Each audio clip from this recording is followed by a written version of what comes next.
සුබ දවසක් ප්‍රාර්ථනා කරනවා ආදරණීය දුව දරුවනි. අපි ගියවර වීඩියෝ එකේදී සාකච්ඡා කරේ මේ ඉතිහාසය හැදෑරීමේ මූලාශ්‍රයන් වල අපි කරුණු දෙකක් යටතේ සාකච්ඡා කරා. එකක් තමයි සාහිත්‍ය මූලාශ්‍රය, අනිත් එක පුරාවිද්‍යාත්මක මූලාශ්‍රය. අපි ගියවර වීඩියෝ එකේදී ඉතිහාසය හැදෑරීමේ මූලාශ්‍රයන් වෙන ප්‍රධාන මූලාශ්‍රයක් වෙන මේ සාහිත්‍යමය මූලාශ්‍රයන් ගැන සාකච්ඡා කරා. අද අපි සාකච්ඡා කරන්නේ පුරාවිද්‍යාත්මක මූලාශ්‍රයන්. එතකොට ඉතිහාසය හැදෑරීමේ මූලාශ්‍රයන් ප්‍රධාන වශයෙන් කොටස් දෙකයි. එකක් තමයි සාහිත්‍යමය මූලාශ්‍රය, අනිත් එක තමයි පුරාවිද්‍යාත්මක මූලාශ්‍රය. එතකොට ඉතිහාසය එහෙම නැත්නම් අතීත මිනිසුන් මේ නිර්මාණය කරපු පරිහරණය කරන ලද දේවල් ලේඛනගත තොරතුරු අපි කියනවා සාහිත්‍යමය මූලාශ්‍රයන්. ලේඛනගත තොරතුරු. එතකොට මේ ද්‍රව්‍යාත්මක සාධකය අපි කතා කරනවා පුරාවිද්‍යාත්මක මූලාශ්‍රය. එහෙනම් අතීත මිනිසුන් විසින් නිර්මාණය කරන ලද පරිහරණය කරන ලද වෙනස් කරන ලද දැනට ශේෂ වී පවතින සාධකයන් අපි කතා කරනවා මේ පුරාවිද්‍යාත්මක මූලාශ්‍රය විදියට. දැන් අපි ඉස්සර කතා කරපු අර මහා වංශය වෙන්න පුළුවන්, දීප වංශය වෙන්න පුළුවන්. ඒතර ඒකේ තියෙන්නේ ලේඛනගත තොරතුරු. දුටුගැමුණු රජතුමාට දසමහා යෝධයෝ හිටියා කියලා ඉවරලා. හැබැයි ශිලා ලේඛන වගේ දේවල් අපිට ඇහැට දකින්න පුළුවන්, අතින් ස්පර්ශ කරන්න පුළුවන් ඒ තොරතුරු. ඒ හින්දා අපි කතා කරනවා මේවා ද්‍රව්‍යාත්මක සාධකයන් කියලා. එතකොට දැන් අපිට ඒක අතින් ස්පර්ශ කරන්න පුළුවන්, ඇහැට පේනවා. අන්න ඒවා අපි පුරාවිද්‍යාත්මක මූලාශ්‍රයන් විදියට ගන්නවා.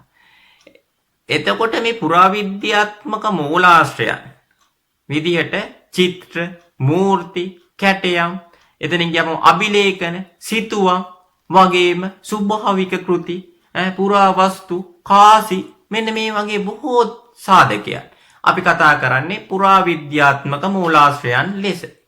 එතන මේ පුරාවිද්‍යාත්මක මූලාශ්‍රයන් අතර වැදගත් මූලාශ්‍රයක් වන්නේ කාසි. එතකොට අපිට පැරණි කාසියක් හම්බ වුණොත් ඒක සාහිත්‍යමය මූලාශ්‍රයද පුරාවිද්‍යාත්මක මූලාශ්‍රයද? දැන් ඔබ එහෙනම් දන්නවා. කාසි එහෙනම් පුරාවිද්‍යාත්මක මූලාශ්‍රය. කාසි ගැන අධ්‍යයනය කරන විෂයට අපි කියනවා නානක විද්‍යාව කියලා.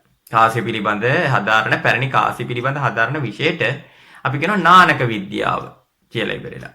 එතකොට මේ ලංකාවේ කාසි භාවිතය, එහෙම නැත්නම් ලෝහ කාසි භාවිතය. ලෝහ කාසි භාවිතයේ ආරම්භය ලංකාවේ අනුරාධපුර යුගයේ දක්වා දිව යනවා. ලංකාවේ අනුරාධපුර යුගය. මේකත් අපිට අසල්වැසි ඉන්දියාවත් එක්ක තියෙන සමීප සම්බන්ධතාවය හින්දාම ලැබුණායයි කියලා ඉවරලා මතයක් තියෙනවා. ඒ වගේම මේක ලංකාවේ නිර්මාණය කළා කියනත් මතයක් තියෙනවා. ඒතර මේ පිළිබඳ මතවාද දෙකක් තියෙනවා. මේ දෙකටම තර්කානුකූල පදනම් තියෙනවා. මේක විවිධ විද්වතුන් සමහර අය කියනවා මේක ලංකාවේ නිර්මාණය කරා කියලා, සමහර අය කියනවා මේක ඉන්දියාවේ නිර්මාණය කරා කියලා. ඒතර අනුරාධපුර යුගයේ මුල්ම කාසියට අපි විවිධ නම් භාවිතා කරනවා. එකක් තමයි කහපන. කහපන කියලා කියනවා, දරණ කියලා කියනවා. ඒ වගේම ඇතැම් කෘතිවල සඳහන් වෙලා තියෙනවා මේක හස්සෙබු කාසිය කියලා. ලංකාවේ මුල්ම කාසියට කහපන, දරණ, හස්සෙබු කාසිය කියලා ඉවරලා විවිධ නම් දෙනවා. ඉතින් මේ නම් පිළිබඳ ඔබ අවබෝධයක් තබා ගත යුතුයි. මේවා බොහෝ විට කෙටි ප්‍රශ්න වලට ඔබේ නිරන්තරයෙන් අසන ප්‍රශ්න වෙනවා. ඒ වගේම ඔබ මතක තියාගන්න ඕනි ලංකාවේ මුල්ම කාසි භාවිතය ආරම්භ වන්නේ අනුරාධපුර යුගයේ.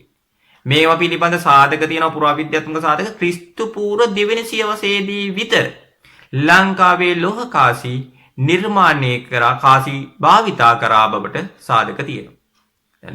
කාසි ලංකාවේ ආරම්භ වුණ බවට මේ කෑගල්ල දිස්ත්‍රික්කයේ මාම්පිටිය ශිලාලේඛනයේදීත් කරුණු තහවුරු වෙලා තියෙනවා. ඒ හින්දා මේ පිළිබඳ ඔබට වැඩි අවධානයක් ඔබට අවශ්‍ය වෙන්නේ නැහැ. ඔබ තාම සාමාන්‍ය පෙළ මට්ටමේ ඉන්නේ. ඒ හින්දා මතක තබා ගත යුතු කරුණු කීපයයි. එකක් තමයි කාසි ගැන කතා කරොත් කාසි පුරාවිද්‍යාත්මක සාධකය. කාසි ලංකාවේ ආරම්භ වන්නේ අනුරාධපුර යුගයේදී. එතකොට මුල්ම ලංකාවේ කාසියට අපි කියනවා දරණ කාසිය, එහෙම නැත්නම් කහපන කාසිය, එහෙම නැත්නම් හස්සෙබු කාසිය කියලා. එතකොට මෙම වැදගත්ම දෙයක් තමයි මේ කාසි තුලින් අපිට මානවයාගේ එහෙම නැත්නම් අතීත මුතුන් මිත්තන්ගේ තාක්ෂණය ගැන කතා කරන්න පුළුවන්. තාක්ෂණික දියුණුවක් ගැන. ඉතින් ලෝහ කාසියක් නිර්මාණය කරන්න නම් ඒ අතීත මුතුන් මිත්තන්ගේ තාක්ෂණය දියුණු වෙන්න ඕනේ. ලෝහ භාවිතයේ පිළිබඳ දියුණුවක් තියෙන්න ඕනේ. මනා දැනුමක් තියෙන්න ඕනේ. ඒ වගේම තමයි මේ කාසි විදේශීය රටවල් වල තියෙන කාසිත් ලංකාවේ විවිධ වරායවන් වල හම්බෙලා තියෙනවා. විවිධ වරායවන් වල. එහෙනම් අපිට මේ කාසි හම්බීමත් තුලින් අපිට කියන්න පුළුවන් නේද විදේශීය සම්බන්ධතාව ගැනත් අපිට කතා කරන්න පුළුවන් නේද? ඒ වගේම තමයි අපිට විශාල රෝම කාසි ප්‍රමාණයක් හම්බෙලා තියෙනවා සීගිරියේ. එහෙනම් සීගිරිය නිර්මාණය කරන කාලේ කාශ්‍යප රජුරුවන්ගේ රෝමයට එක්ක තිබිච්ච විදේශීය සම්බන්ධතාවය ගැන කතා කරන්න පුළුවන්. රෝමේ ඉන්න මිනිස්සු ලංකාවේ ඉන්න පුළුවන්. කාශ්‍යප රජතුමත් එක්ක සමීප සම්බන්ධතාව තියෙන්න පුළුවන්. ඒ හින්දා තමයි රෝම කාසියේ සීගිරියේ අපට මේ තාම ඉතුරු වෙලා තියෙන්නේ. පුරාවස්තු බවට පත් වෙලා තියෙන්නේ. ඒ හින්දා අපිට මේ විදේශ සම්බන්ධතාව ගැන කතා කරන්න පුළුවන්. ඊට අමතරව විදේශීය බලපෑම් ගැනත් කතා කරන්න පුළුවන්. ආගමික බලපෑම් ගැන කතා කරන්න පුළුවන්. ලංකාවේ මුල්ම කාසිය මං කිව්වා හස්සෙබු කාසිය, කහපන කාසිය කියලා. ඒ වගේම මේ අනුරාධපුර යුගයේදී විවිධ කාසි අපිට හඳුනා ගන්න පුළුවන්. මේ කහපන කාසියෙන් පස්සේ එහෙම නැත්නම් හස්සෙබු කාසියෙන් පස්සේ ලංකාවේ ඊළඟට භාවිතාව වෙනවා ස්වස්තික කාසිය. මේක ඇතාසා ස්වස්තික කාසිය කියනවා. බෞද්ධ ස්වස්තික කාසිය කියලා කියනවා. ඊට පස්සේ ගජලක්ෂ්මී කාසිය, මධ්‍යකාලීන රන් කහවණු සහ විදේශ කාසි, අර අපි කතා කරපු රෝම කාසි, ඉන්දියානු කාසි, මේ වගේ විවිධ විදේශ කාසිත් අපිට දැක ගන්න හම්බෙනවා මේ අනුරාධපුර යුගයේ. එහෙනම් මේ කාසි තුලින් අර කතා කරපු අපි අර හස්සෙබු කාසි එහෙම නැත්නම් අර කතා කරපු කහපන කාසිය, මේ කහපන කාසියේ තියෙන්නේ හුඟක් ස්වභාවික සාධකයක්. ස්වභාවික වස්තු. ගස්, කොළ, එතනින් ගියාපුවාම දුන්න, ඒ වගේම සත්තු, මේ වගේ දේවල්. එතකොට හැබැයි ඊට පස්සේ එන ස්වස්තික කාසියේදී බෞද්ධ ආගමික බොහෝ විට වටපිටාවකින් යුක්ත සාධක තමයි තියෙන්නේ.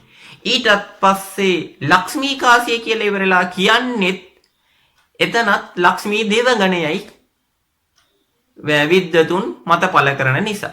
එතකොටත් අපිට කියන්න පුළුවන් එහෙනම් මොකද මේ ආගමික බලපෑමුත් තිබිලා තියෙනවා. අපිට ඒවත් සාකච්ඡා කරන්න පුළුවන්. ඒ වගේම තමයි අපිට මේ කාසි වලින් තවත් වැදගත් ප්‍රයෝජනයක් තියෙනවා. ඒ යුගයේ තියෙන ආර්ථික තත්ත්වය, ආර්ථිකය ගැන අපිට කතා කරන්න පුළුවන්. මේ කාසිය නිර්මාණය කරන ලද ලෝහය රත්තරන් වගේ ලෝහයකින් නිර්මාණය කරනවා නම් ඒ යුගය අපිට කියන්න පුළුවන් ශාස්ත්‍රීය යුගයක් කියලා. ඊතා අවම වටිනාකමකින් අඩු ලෝහයකින් නිර්මාණය කරනවා නම් අපිට කියන්න පුළුවන් මේ යුගය පිරිහීමක් සහිත යුගයක් කියලා. ඒ හින්දා මේ වැදගත් පුරාවිද්‍යාත්මක මූලාශ්‍රයක් විදිහට අපිට කාසි හඳුන්වලා දෙන්න පුළුවන්. ඒ කාසි තුලින් අතීත මානවයාගේ තාක්ෂණය, විදේශීය සම්බන්ධතාව ගැන, ආගමික බලපෑම් පිළිබඳ, ඒ වගේම ඔහුගේ ලෝහ භාවිතය පිළිබඳ සහ ජනාවාස ව්‍යාප්තිය. ඉතින් කාසි තියෙන්නේ මිනිස්සු හිටුව තැන් වල ඉන්නේ. එහෙනම් ජනාවාස ව්‍යාප්තිය ගැන කතා කරන්න පුළුවන්. පැරණි වරායවල් ගැන අවබෝධයක් ලබා ගන්න පුළුවන්. මේ වගේ නොයෙකුත් අතීත සිදුවීම් අපිට මේ කාසිය හරහා ප්‍රතිනිර්මාණය කරගන්න පුළුවන්. මෙහෙම නැත්නම් අතීතයේ කියවන්න පුළුවන්. මේ වැදගත් පුරාවිද්‍යාත්මක මූලාශ්‍රය. ඊට පස්සේ අපි තවත් පුරාවිද්‍යාත්මක මූලාශ්‍රයකට යන්කෝ. තවත් සිතුවම් අපි සිතුවම් දකින්න හම්බෙනවා අපිට ප්‍රධාන වශයෙන්. ඔබ කවුරුත් දන්නා ජනප්‍රියම ලංකාවේ සිතුවම් තියෙන තැනක් තමයි සීගිරි සිතුවම්. එතකොට මේ සීගිරි සිතුවම් බලන්න ගියාපු අය ඒ සීගිරි හිතින් මවා ගන්නකො. නැත්නම් ඔබ මේ වෙනකොට සීගිරි සිතුවමක් රූපවාහිනියෙන් වෙන්න පුළුවන්, පුවත්පතෙන් වෙන්න පුළුවන් දැකලා තියෙයි නම් ඔබ හිතින් මවා ගන්න. දැන් ඔබට මම හිතන්නේ මේ තීරෙත් දිස් කරන්න මේ සීගිරි සිතුවම. එතන මේ සීගිරි සිතුවම තුලිනුත් අපිට අතීතය කියවා ගන්න පුළුවන්. අතීතය ගැන අපිට යම් නිගමන වලට ලැබෙන්න පුළුවන්. එහෙනම් සිතුවම වැදගත් සිතුවම් තුලින් අපිට කියන්න පුළුවන්. දැන් අපි සීගිරි සිතුවම උදාහරණයකට ගමු. සීගිරි සිතුවම්. සීගිරි නිර්මාණය කරන්නේ කශ්‍යප රජතුමා ක්‍රිස්තු වර්ෂ 5 වෙනි සියවසේ. එහෙනම් මේ 5 වෙනි සියවසේ කාන්තාවගේ ලාලිත්‍ය පිළිබඳ අවබෝධයක් ගන්න පුළුවන් මේ කාන්තා රූපය ගැන. ඊට අමතරව දැන් ඔබට මේ පේනවා මේ කර්ණාභරණ කියන්නේ කරාබු. කනට දාන ආභරණ කර්ණාභරණ බාහු වලලු. මේ අත්වලට දාලා තියෙන්නේ මේ වලලු වගේ. මේවා බාහු වලලු. එතනින් ගියාපම මේ ඔටුනු වගේ හිස් ආභරණ දකින්න හම්බ වෙනවා. එතකොට මේ තුලින් අපිට කියන්න පුළුවන් එහෙනම් ඒ කාන්තාවගේ තියෙන රූපශ්‍රිය වගේම කාන්තාවගේ ඒ යුගයේ පළඳින ආභරණ පිළිබඳත් අවබෝධයක් ලබා ගන්න පුළුවන්. ඒ වගේම තමයි මෙතරම් රළු ගලක මේ ලොවක් මවිත කරන ලද සිතුවම් අදින්න පුළුවන් නම් ඒ ක්‍රිස්තු වර්ෂ 5 වෙනි සියවසේ හිටපු මිනිසුන්ගේ තාක්ෂණික දියුණුව ගැන අපිට කතා කරන්න පුළුවන් නේද? ඒ වගේම තමයි මේ වර්ණ භාවිතා කිරීම සඳහා ස්වභාවික ගස් කොළන් වලින් ලබා ගන්නා ලද වර්ණ තමයි භාවිතා කරලා තියෙන්නේ. එතකොට මේ වර්ණ සකසා ගැනීම සඳහාද තාක්ෂණයක් තිබිලා තියෙනවා. එතකොට අපිට ක්‍රිස්තු වර්ෂ 5 වෙනි සියවසේදී තාක්ෂණික දියුණුව ගැන කතා කරන්න පුළුවන්. ඊට අමතරව සීගිරි සිතුවම් අඳින්න කලින් ඉන්දියාවේ සීගිරි සිතුවම් වලටම සමාන සිතුවම් වර්ගයක් දකින්න හම්බ වෙනවා අජන්තා සිතුවම්. එතකොට මේ අජන්තා සිතුවම් හා සීගිරිය සිතුවම් අතර යම්කිසි විදියකට සමානකම් තියෙනවා. එතකොට අපිට කතා කරන්න පුළුවන් නම් ඒ හරහා විදේශීය සම්බන්ධතාවයන් කියලා. ඒ වගේම තමයි අපිට මෙතනදී අපිට දකින්න හම්බ වෙනවා තව විශේෂ දෙයක්. ඒ තමයි සීගිරි සිතුවම් වගේම මේ සීගිරියට සමාන සිතුවම් අපිට දකින්න හම්බ වෙනවා වෙස්සගිරිය කියන ස්ථානයේ. එහෙනම් මේ රාජ්‍යත්වයේ ව්‍යාප්තියක් ගැන අපිට කතා කරන්න පුළුවන්. මෙන්න මේ වගේ බොහෝ තොරතුරු මේ සිතුවම් හරහා අපිට කතා කරන්න පුළුවන්.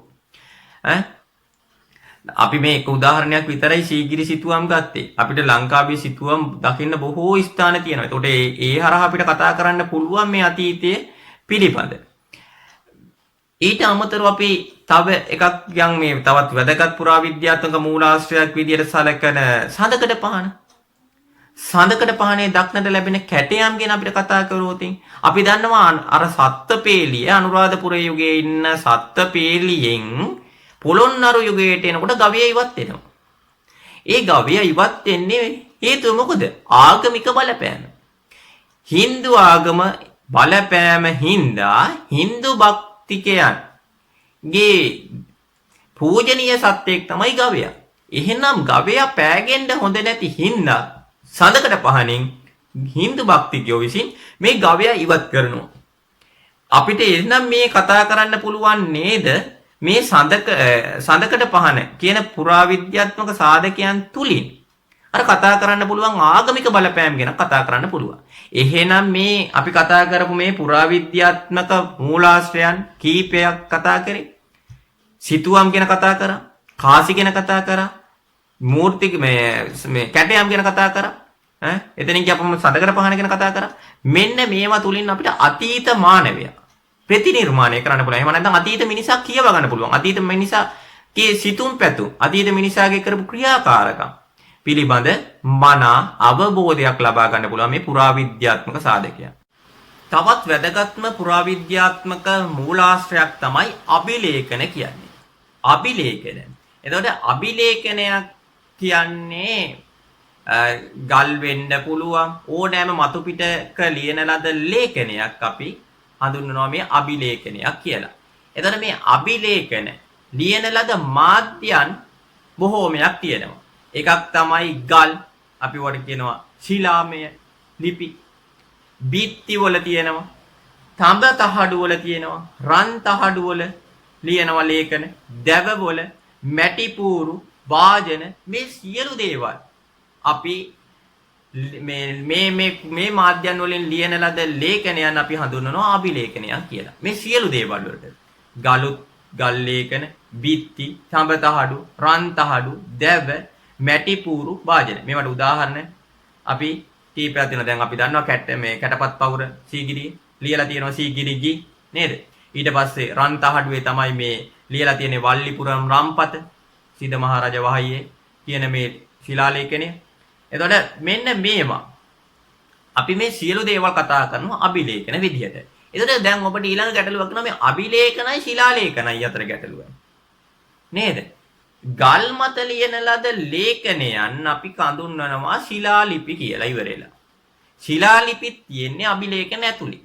අභිලේඛන. ශිලාලිපි වලටත් අපි කියනවා අභිලේඛන. හැබැයි ශිලාලිපි ලියන ලද ස්වරූපය සහ ස්ථානය ස්වරූපය සහ ස්ථානය පදනම් කරගෙන නැවත අපි ඒවා වර්ග කරනවා. ශිලාලිපි ලියා ඇති ස්වරූපය සහ ස්ථානය පදනම් කරගෙන වර්ග කරනවා. ඒවා තමයි ලෙන් ලිපි, ගිරි ලිපි, ටැන් ලිපි, පූරු ලිපි, ආසන ලිපි. ලෙන් ලිපි කියන්නේ ගල් ලෙනක කටාරමක් කොටලා ඒ කටාරම යටින් ලියන ලද ලේඛනයන් අපි හඳුන්වනවා ලෙන් ලිපි විදියට. එතකොට මේ ලෙනේ කටාරමක් කොටනවා. කටාරම කොටන්නේ ගල් ලෙනේ උඩින් එන වතුර ටික අර කටාරම කෙටුවට පස්සේ ගල් ලෙන ඇතුළට යන්නේ නැහැ. අර කටාරම හින්දා වතුර පල්ලට යනවා. එතකොට ගල් ඇතුලේ දැන් ගල් ලෙන් පූජා කරලා තියෙන භික්ෂුන් වහන්සේලාටනේ. එතන මේ භික්ෂුන් වහන්සේලා ගල් ලෙන ඇතුලේ හිටියට ඒ ලෙනට වතුර එන්නේ නැති වෙන තමයි මේ කටාරම කොටලා තියෙන්නේ. එතන මේ කටාරම කෙටුවට පස්සේ මේ කටාරමට යටින් බොහෝ විට මේ ලෙන පූජා කරපු අය සම්බන්ධව ලිපි ලියනවා. මේවා අපි හඳුන්වනවා මේ ලෙන් ලිපි විදිහට. ඊට පස්සේ ගිරි ලිපි. මේ ගල් තලාවක් හෝ ගල් තලාවක ලියන ලද ලිපි වලට අපි හඳුන්වනවා මේ ගිරි ලිපි කියලා ඉවරලා. මේවා ලොකු ගල් තලාවල දකින්න හම්බ වෙනවා. අපිට සිතුල්පව්වේ දකින්න හම්බ වෙනවා මේ සිතුල්පව් විහාරයේ යට අපිට මේ ගල් තලාවක මේ ලිපි දකින්න හම්බ වෙනවා. ටැන් ලිපි. මේ ටැන් ලිපි විශේෂයි. සකස් කරගන්නා ලද ගල් කුළුණක් මත ලියන ලද ලිපි අපි හඳුන්වනවා මේ ටැන් ලිපි කියලා. ඔබ දන්නවා බදුළු ටැන් ලිපිය. බදුළු ටැන් ලිපියත් මෙවැනි ලිපි ගණයට ශිලා ලිපි ගණයට තමයි අයිති වෙන්නේ. ඒවා ටැන් ලිපි විදිහට අපි හඳුන්වනවා. පූරු ලිපි. මේ පූරු ලිපි කියන්නේ නිකන් ගල් පූරුවක්. ඊ타ත්ම හොඳින් සකස් කරගන්නා ලද පූර්වක ලියන ලද ලිපි අපි හඳුන්වනවා මේ ගල් පූරු ලිපි. එහෙම නැත්නම් පූරු ලිපි. මේවට උදාහරණ විදියට අනුරාධපුරයේ ඇතුල් නුවර අපිට මේ වගේ ලිපි දකින්න හම්බ වෙනවා. ඒ වගේම මිහින්තලයේදීත් මේවා දකින්න හම්බ වෙනවා මේ පූරු ලිපි. ඒ වගේම තමයි තවත් ශිලා ලිපි වර්ගයක් තමයි ආසන ලිපි. මේ ආසන ලිපි දකින්න හම්බ වෙනවා අපිට ජේතවනාරාම විහාර සංකීර්ණය. අබේගිරි විහාර සංකීර්ණයේ මේ ආසන ලිපි දකින්න හම්බ වෙනවා. මල් ආසනයක් මෙන් තැබු ගල් පූරුවක් මත මල් ආසන මල් තියන් අපි ආසන නිර්මාණය කරනවානේ. මෙන්න මේ ගල් පූරු මත ලියන ලද ලිපි අපිට දකින්න හම්බ වෙනවා. මෙන්න මේ අපි ආසන ලිපි විදියට හඳුන්වනවා. එතකොට අපි ඉස්සරලා කතා කරා අභිලේඛන කියන්නේ විවිධ මාධ්‍යයන් වල ලියන ලද ලේඛනයන් සියල්ලටම අපි පොදුවේ සාකච්ඡා කරා අභිලේඛන කියලා. එතකොට මේ ගල් මත ලියන ලද ශිලා ලිපිත් වෙන්න පුළුවන්, රන්පත් වෙන්න පුළුවන් නේද? ඊට පස්සේ අපි දැක්කා බිත්ති මත ලියන ලද ලේඛනයන් කතා කරා, වාජන මත ලියන ලද ලේඛනයන් කතා කරා. මේ සියල්ලටම පොදුවේ කතා කරනවා අභිලේඛනයන් කියලා. එතකොට පනාකඩුවේ මේ වල්ලිපුරම් රම්පත ශිලා ලිපියක්ද අභිලේඛනයක්ද? මොකද ඒක ලියලා තියෙන්නේ ගල් වල නෙවෙයි. ඒක අපි කතා කරනවා අභිලේඛනයක් කියලා. රත්තරම් පත්ති මේ රන්තහඩුවක රත්තරන් තහඩුවක ලියලා තියෙන්නේ වල්ලිපුරම් රම්පත. ඒ හින්දා ඒක අභිලේඛනයක්. හැබැයි අපි කතා කරමු වෙස්සගිරියේ ලිපි. වෙස්සගිරියේ ලිපි ගල් වල ලියලා තියෙන්නේ. කටාරම් ලිපි වල. ඒව හඳුන්වනවා අපි ශිලා ලිපි විදියට. එහෙනම් මතක තියාගන්න අභිලේඛනයි ශිලාලේඛනයි අතර පැහැදිලි වෙනසක් තියෙනවා. පැහැදිලි වෙනසක් තියෙනවා. එතකොට මෙන්න මේ වෙනස ඔබ හඳුනාගත යුතුයි. නැවත වරක් මම කියන්නම්. අභිලේඛන කියන්නේ සියලු මතු පිට ලියන ලද ලේඛනය. සියලු විවිධ මාධ්‍යයන් වල. හරි? ඒ මාධ්‍යයන් වෙන්න පුළුවන් රත්තරන් තහඩු වෙන්න පුළුවන්, බිත්ති වෙන්න පුළුවන්, එතනින් ගියාපම ලී දැව වෙන්න පුළුවන්. මේ වගේ ඔය සමස්තයද. හැබැයි මේකෙදි ප්‍රධාන එකක් විදිහට සැලකනවා ගල් මත ලියන ලද ලේඛන. ඒවට අපි කියනවා ශිලාලිපි කියලා. මේ ශිලාලිපි නැවත වරක් ලියලා තියෙන ස්වරූපයේ අනුව වර්ග කිරීම කරනවා. ඒවා තමයි අපි කිව්වේ මොනවද? කටාරම් ලිපි, ලෙන් ලිපි, තැන් ලිපි, පූරු ලිපි, ආසන ලිපි මෙන්න මේවා. එතකොට මෙන්න මේ වර්ග කිරීම මතක තියාගන්න ඕනි. බැරි වෙලාවත් ඔයාලට දෙන්න පුළුවන් ඉරි ගහන ප්‍රශ්න පත්‍රේ උත්තර කීපයක් දීලා ශිලාලිපි ගණයට අයත් නොවන්නේ මින් කුමක්ද කියලා ඉවරලා ඔබට දෙන්න පුළුවන්. ගණනාවක් දීලා ලෙන් ලිපි, ගිරි ලිපි, තැන් ලිපි දීලා ඉවරලා දාන්න පුළුවන් එකපාරට මොකද්ද? වල්ලිපුරන් රම්පත. එහෙම නැත්නම් දාන්න පුළුවන් දැව ලිපියක්. එතකොට ඒක තමයි ශිලාලිපි ගණයට අයත් නොවන්නේ. හරි? ඒ හින්දා මෙන්න මේ පිළිබඳත් අවබෝධයක් ඔබ ලබාගත යුතුයි. මේ ආකාරයට අපි කතා කරා මේ පුරාවිද්‍යාත්මක මූලාශ්‍රයන් ගැන. දැන් අපි සමස්ත මේ පාඩම ගැන කතා කළා. ඉවරයි. අපි ඉතාමත්ම කෙටියෙන් මේකෙදී ඔබට මතක තබා ගත යුතු දේවල් කෙටියෙන් මතක් කරගෙන යන්න. එහෙනම් අපි මේ වෙනකොට සාකච්ඡා කරේ 10 වසරේ මුල්ම පාඩම වෙන ඉතිහාසය හැදෑරීමේ මූලාශ්‍රය. ඉතිහාසය හැදෑරීමේ මූලාශ්‍රයන් ප්‍රධාන වශයෙන් කොටස් දෙකයි. එකක් සාහිත්‍යමය මූලාශ්‍රය, අනිත් එක පුරාවිද්‍යාත්මක මූලාශ්‍රය. සාහිත්‍යමය මූලාශ්‍රය නැවත වරක් කොටස් දෙකයි. දේශීය සාහිත්‍ය මූලාශ්‍රයයි, විදේශීය සාහිත්‍ය මූලාශ්‍රයයි. දේශීය සාහිත්‍ය මූලාශ්‍රය අතර පැරණිතම මූලාශ්‍රය වන්නේ දීපවංශය. විශිෂ්ටතම මූලාශ්‍රයක් විදිහට සැලකනවා මහා වංශය. දීපවංශය ලියන්නේ ක්‍රිස්තු වර්ෂ 4 වෙනි සියවසේදී. මහා වංශය රචනා කරන්නේ ක්‍රිස්තු වර්ෂ 5 වෙනි සහ 6 වෙනි සියවස්වලදී.